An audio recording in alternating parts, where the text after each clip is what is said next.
Hi, my name's Samuel Findlay, and you're listening to the ACES podcast.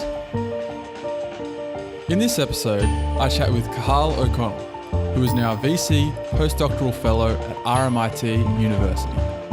We spoke about his ACES journey, his PhD, science writing, travelling all over the world, his passion for reading, and much more.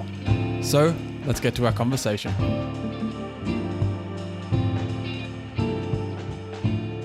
So I'm chatting with Cathal O'Connell today. Carl, thanks for joining me. Hey, Sam. Due to the COVID situation right now, how are you holding up? Yeah, pretty good. I'm surviving. It's good to hear. And working from home, we just had a chat about that just before.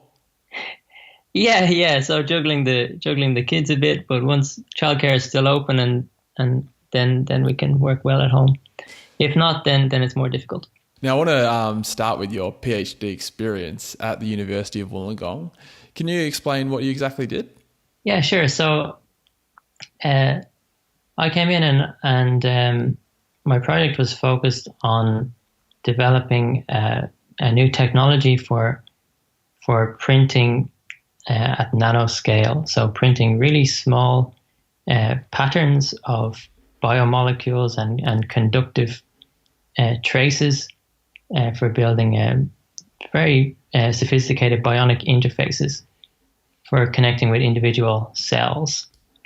So we used that. To do that, we used a machine called an atomic force microscope, which is a very fancy machine. It's basically a little pointy stick, and you can use that for drawing pictures, and that's what we did. Great, and you finished that back in 2014. I'm curious, does that sort of technology is that still being used, or is that come a long way since then? Well, it's one of those situations where that particular technology didn't really progress. The company that was pushing it collapsed near the end of my PhD. And that happens sometimes where technologies look promising and then it just doesn't pan out, whether in terms of scalability or economically or whatever. So in research, you just have to be versatile enough to switch tracks and build on whatever experience that you've learned. Regardless of the particular technology, you can still use that for doing something new in research. So it sounds like you finished your PhD at the right time then. Yeah. Well, I did in a way, but at the same time, then it was a bit more difficult for me to get into another research position, and it wasn't until I found 3D bioprinting that I was able to find something that used similar skills, and that's what I've been working on ever since. So, who were your supervisors for your PhD? So my principal supervisor was Gordon Wallace, and then I had Michael Higgins and Simon Moulton as well. Okay, I must ask, this has popped up on YouTube, and I think we shared it sometime last year as a bit of a throwback Thursday sort of post. The Yesterday PhD remix that featured yourself. How did that idea come about? Yeah, well, that was it was basically a talent competition entry for one of the Christmas parties, and we were lucky to have two very, very talented students in the lab at the time. Cameron Ferris, who had that beautiful singing voice, and now is a big shot in the bioprinting world as chief operating officer at Inventia company.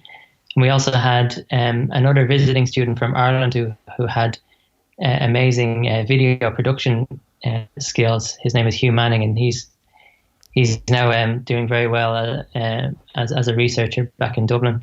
So anyway, we were able to use these guys' skills. And, I just played with the lyrics a little bit to change the focus of that song. Something that every PhD student experiences, that kind of the difference in mood when your supervisor is overseas versus when they're they're back home. It's a bit like sure. when you're in high school and the teacher leaves the room for 5 minutes, kind of things can change. The level of productivity can change. And it was just trying to capture that and do it in a kind of a comedic way. Well, it's got over 5,000 views on YouTube, so you certainly executed it well. Wow, I didn't know that. That's well, I hope people enjoyed it anyway. Now, after your PhD, you stayed on with UOW in a research position. What were you doing there? No, you mentioned 3D printing, but could you explain that a little bit more? Yeah, sure. So, well, I guess there was a bit of a gap after I finished my PhD. I came down to Melbourne. I had a small, short postdoc in Melbourne Uni. I started doing some science writing for Cosmos magazine. So there was a bunch of things that happened in the meantime, and then eventually I found my way back to working for ACES, employed through University of Wollongong, but based at St. Vincent's Hospital in Melbourne. So I was still a Wollongong employee, but I was helping with the bioprinting research down here, based in a hospital, working with orthopedic surgeons. And the project was this biopen device to print stem cells in surgery. You mentioned Cosmos magazine there. I believe you started as an intern there as a science writer and then went on to be a contributing writer. Was writing something you always wanted to do? Yeah. Well, that's been an interest of mine for a long time. In fact, when I was at the University of Wollongong, near the start of my PhD in 2010, I actually started the Literary Society as a student. So I was the founding president of that. I was hanging out with all the art students, writing stories and things. So it's always been a big interest, and it was great then to be able to marry that interest in writing with my interest in science. And so that's what I was doing with Cosmos. So was that a full-time position? No, it was more like a freelance role, which I did for about 4 years. Just I think I was on a retainer. So basically once a week I would supply a story about the latest research mostly in physics. Right. So you're doing that at the same time you're working at St. Vincent's. Exactly. Yeah. So it was in parallel. It was a big workload, and it wasn't sustainable in the long term. But I wasn't sure at that time whether I wanted to focus on research or to go full time into science writing. So I had to kind of keep both things going for a while and until I could make a decision. Right. And do you do any writing at the moment? Any of that type of writing anyway? No, especially with the kids, I've had to focus just on one career. So yeah, any writing I do now is scientific papers. And after working in that the position as a research fellow at St. Vincent's, you stayed on as a centre manager, is that correct? Yeah. So the start of 2017, this new lab was built at St. Vincent's, the BioFab3D lab. So this is one of the first facilities of its kind in the world, certainly the first in Australia, where it was focused on bioprinting on a hospital site. So using human cells from patients and then researching the idea of building new body parts for treating various conditions, especially in the orthopedic space, like muscle and cartilage and bone. So basically, I was the inaugural centre manager there, helping to set up that facility, get everything going, and participate in some of the research when I could. And that was basically the last 3 years. So what was like a usual day for you, in that position? Yeah. Well, I mean, it was an incredibly varied role, from the basic operations of keeping the lab running, basic management of facilities, looking after equipment, to managing projects with students, to talking with the clinicians and surgeons at the hospital around their needs, solving research problems, and then every so often giving a brief tour to someone like the Federal Minister for Health would drop by, and we would show them around, show them what we're doing. So it was a big mix of communication, politics, management and research, as well as that clinical element too. Yeah, and you mentioned communication there, and I know you've been part of ACES for quite some time now, and you've been to various full centre meetings and symposiums, and you've had to present. I was curious, how has the sort of ACES environment been, and how have you been able to gain these communication skills throughout your journey?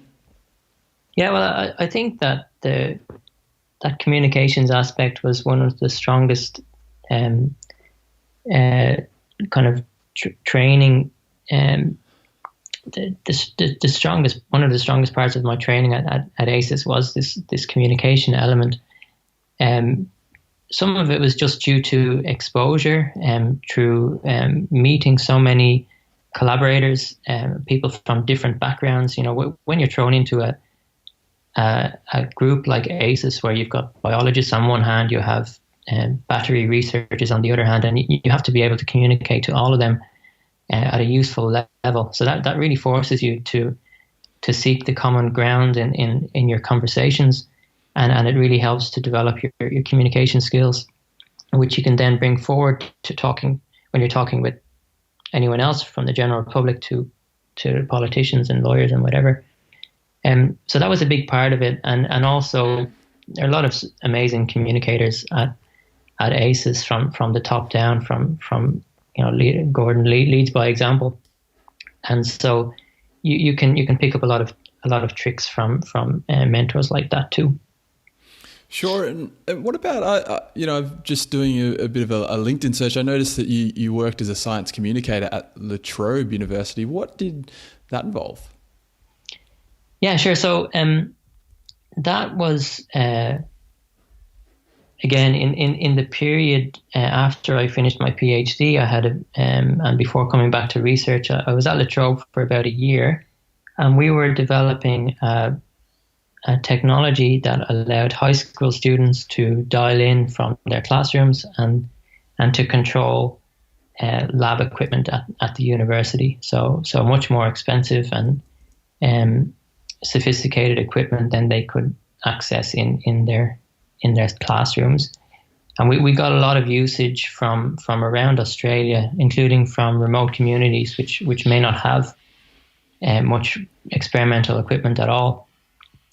So that was a pilot program, and I think it was quite successful and maybe a little bit ahead of its time, because we see now during lockdown that those kind of remote access facilities are exactly what we need to maintain training at all levels, but including at the high school level.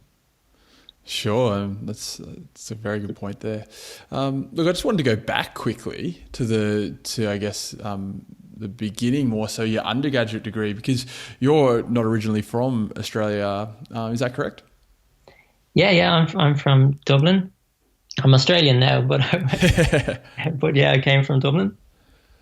So you did your undergraduate degree at Trinity College?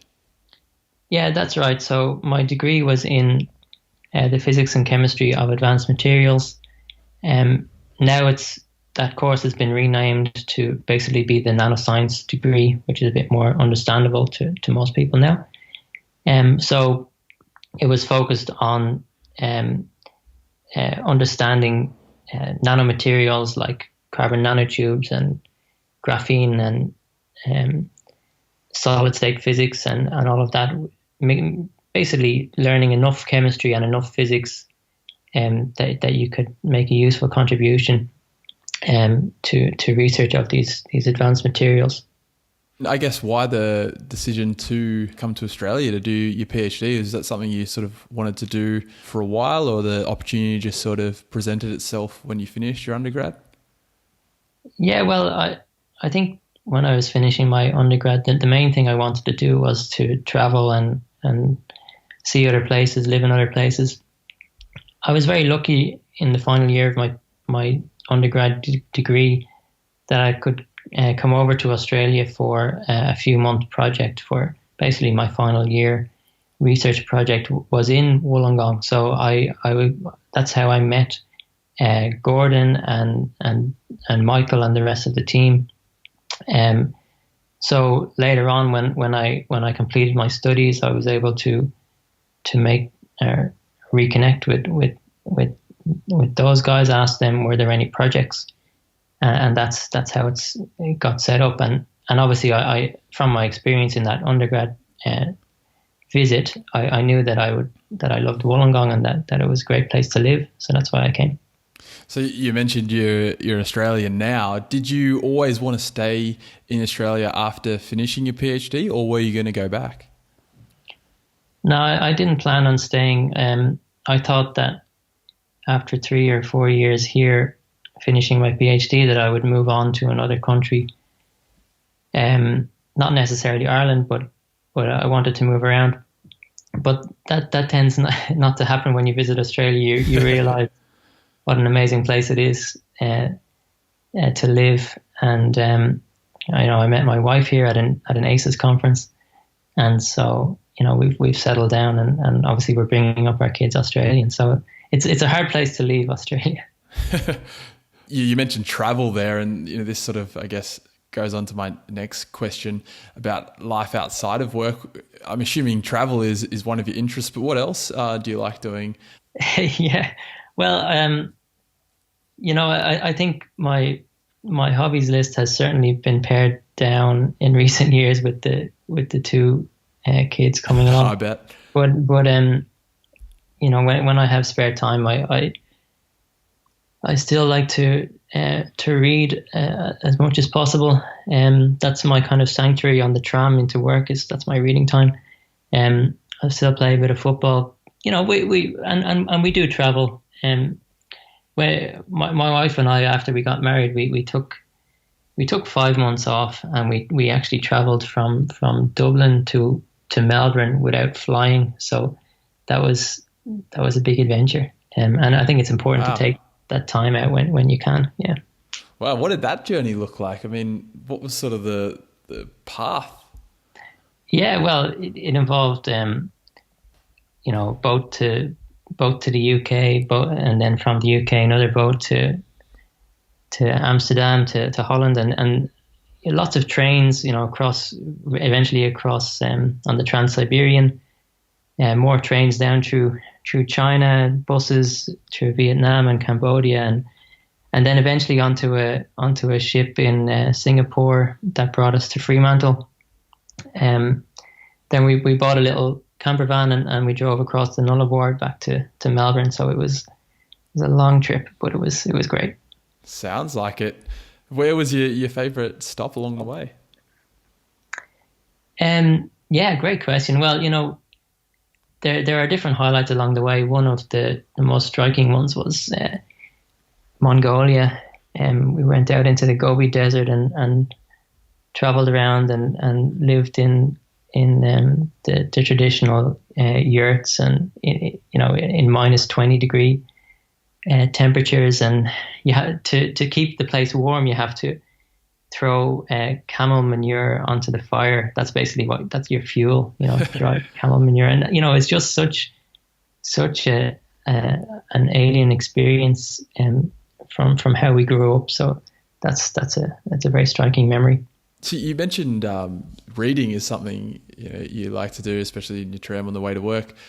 Any books you've read recently that you've really enjoyed?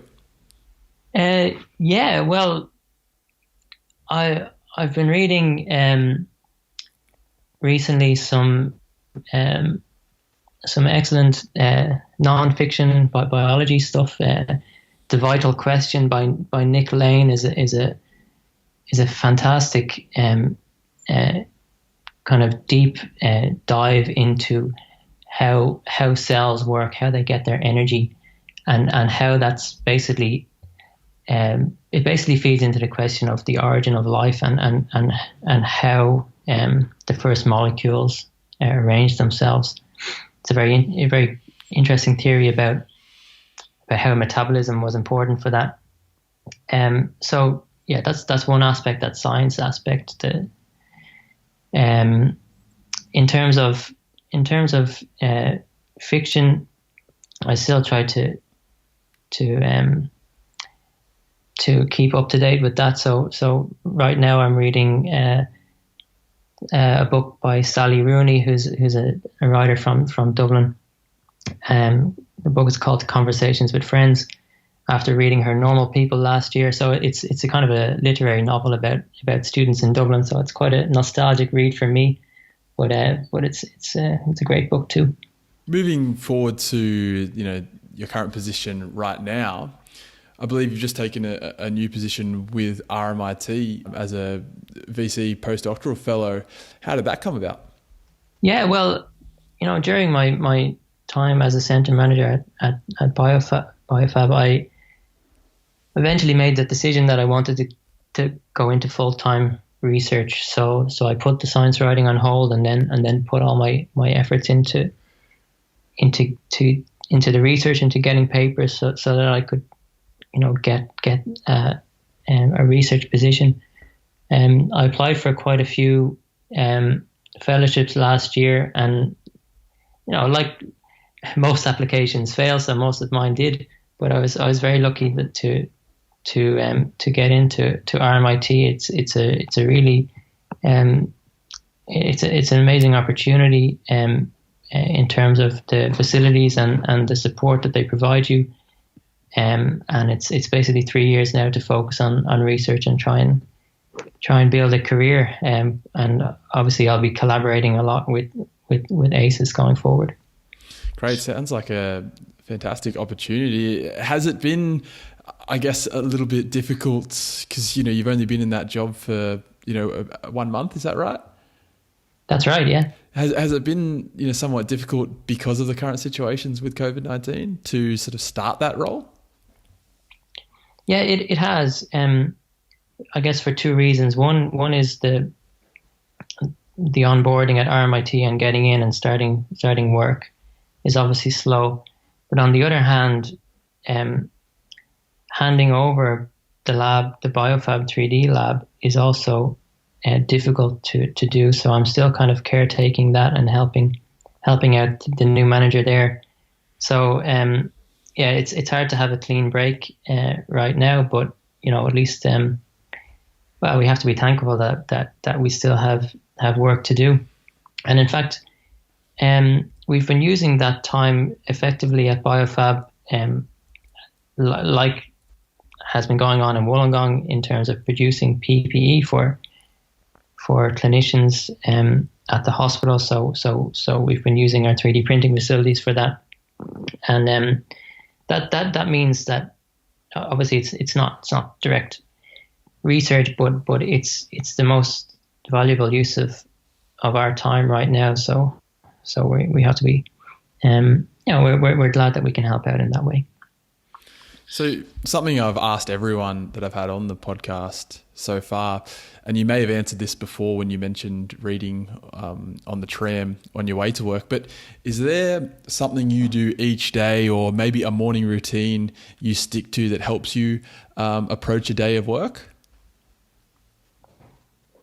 Yeah, well, I'd like to say there is. I mean, yeah, definitely that time on the way in to work when I can get my seat on the tram and have half an hour to read a chapter, that's kind of sacred to me, because it is a kind of a sanctuary between the craziness of dealing with the kids at home and the craziness of dealing with the students in the lab.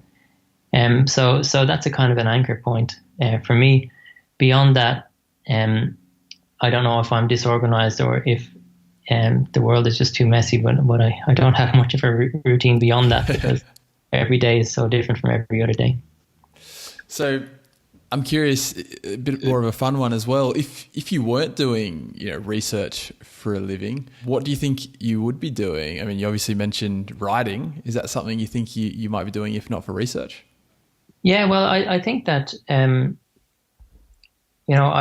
not a good enough writer to have made a living for that, unless maybe I could have done it as a science writer, where but then it's using the skills of communication to explain scientific ideas to the general public. I still think that's the second best job in the world. It's just that I also have the best job in the world is actually doing the research. But yeah, maybe if I wasn't doing the research, then explaining and communicating the excitement of science would be an amazing calling as well. Seems like you made the right decision then. Well, it's good for me, but for maybe other people wouldn't enjoy it so much. All right. So just to finish up, I'm wondering if you could maybe give some advice to, some PhD students currently on their journey, or, someone thinking about maybe starting a PhD. Yeah, well, I think that whatever you do, you have to do it for the right reasons. You have to do it because you enjoy it yourself, because it has to be fun as well. You have to find that creativity in your life, and luckily in science it's a very, very creative pursuit. So you can do that. The most important thing is to make those decisions based on what makes you happy, and not based on pressure from any directions from parents or from peers, or based on societal norms or whatever. Just do whatever makes you happy. Yeah, well, thanks for the advice, and thanks for joining the podcast. It's been a pleasure to chat to you this morning. And all the best, and stay safe. Thanks, Sam. You too. Thanks for listening to the ACES podcast. For more episodes like this one, be sure to subscribe wherever it is you get your podcasts. You can also find more information about ACES on our website, electromaterials.edu.au. There you'll find links to our various social media platforms. And you can also follow me on Twitter @SamuelFindlay. Until next time, thanks for listening.